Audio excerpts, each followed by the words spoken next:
In recreating ancient Egypt, Assassin's Creed Origins doesn't just give players a city or three to explore with some countryside in between.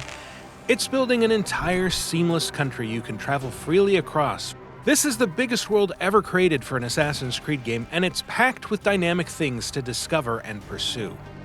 You know, when we started by saying let's do ancient Egypt, it was going to be a country. Ancient Egypt meant many things for us. It meant, yes, cities, but also all the wilderness areas, and we wanted to show the diversity of this wilderness and something that people, as they play the game and get into hours and hours of it, they're constantly seeing new stuff from the world, from the environment. The team began with a world around the size of Assassin's Creed 4 Black Flags, with one important difference: it's all land. Well, it's mostly land. No matter where you are, there's a density to the landscape that creates a feeling that there's always some area you haven't explored, something you haven't uncovered. In terms of the granularity of the details, the experiences that you can have, the things you can run into, the NPCs, the animals, the fauna, it's much, much more dense. So this is definitely, in terms of content, the biggest world we've ever built. We wanted the exploration of the world to really be jaw-dropping. We wanted people to be lost in this world for hours and hours, so the game is quite huge. The world is massive. Egypt, even in the game setting of 49 BCE, was never an undifferentiated landscape of deserts, pyramids, and snazzy headgear. It was huge and cosmopolitan, a hub of trade, agriculture, and craftsmanship. From Alexandria to Memphis, Egypt was a place of geographical contrast and cultural diversity, and recreating the entire country as a single open world is one of Assassin's Creed Origins' greatest achievements. So if you go into Alexandria, it's a very Greek city, a very big and broad streets. And then you go into Memphis, it's very crowded. And all of this is based on the historical research that we do. So we learned, for instance, that the Memphis is very close to the Nile, and that the course of the Nile changed with centuries, and that it affected how the city was built. And so in return, that affects the way that we create that city, and that is what players will experience. A city filled with water, with caves, with surrounded by the Nile, with boats around. So very, very nice and rich city. So historical research is very important for us. Next to capturing the scale and detail of Egypt, the game's biggest task is to fill its vast spaces with interesting things to see and do. The Egypt of Assassin's Creed Origins is a dynamic place, one where you'll always be able to find wildlife to hunt, a secret to uncover, a bandit gang to raid, or a quest to pursue. In fact, you'll need to discover the game's quests on your own, and there are multiple ways to do it.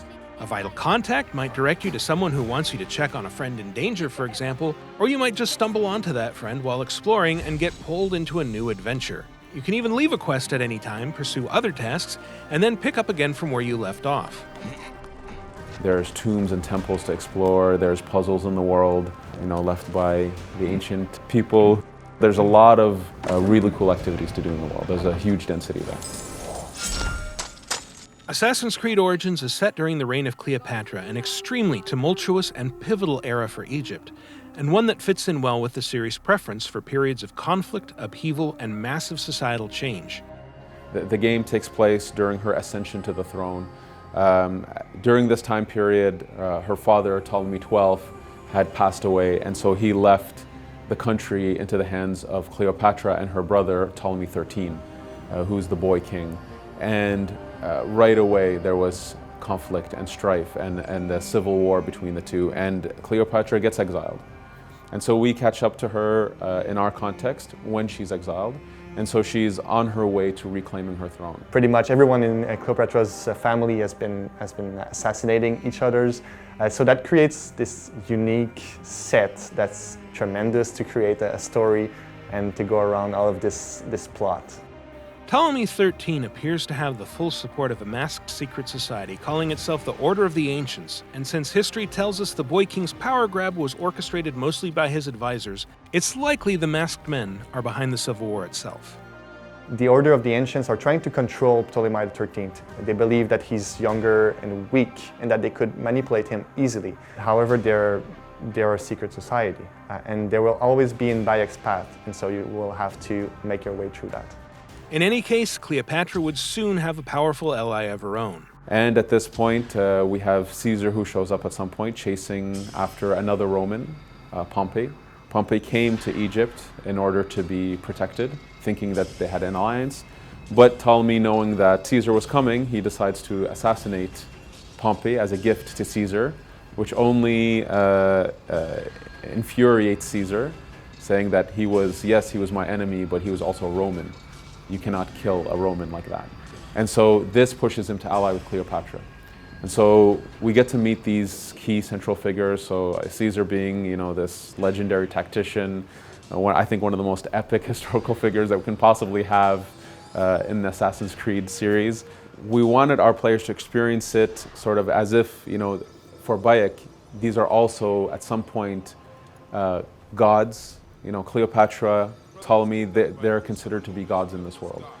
And as he meets them and he's almost, in awe of who they are, as soon as he meets them and he realizes these are human beings with their own flaws and weaknesses and strengths, and he connects with some, doesn't connect with others. And we want it to be a reflection of how, hopefully our players can also envision these kind of people. Have them boiled to death inside a bronze bull. Goddess, no. They were coerced.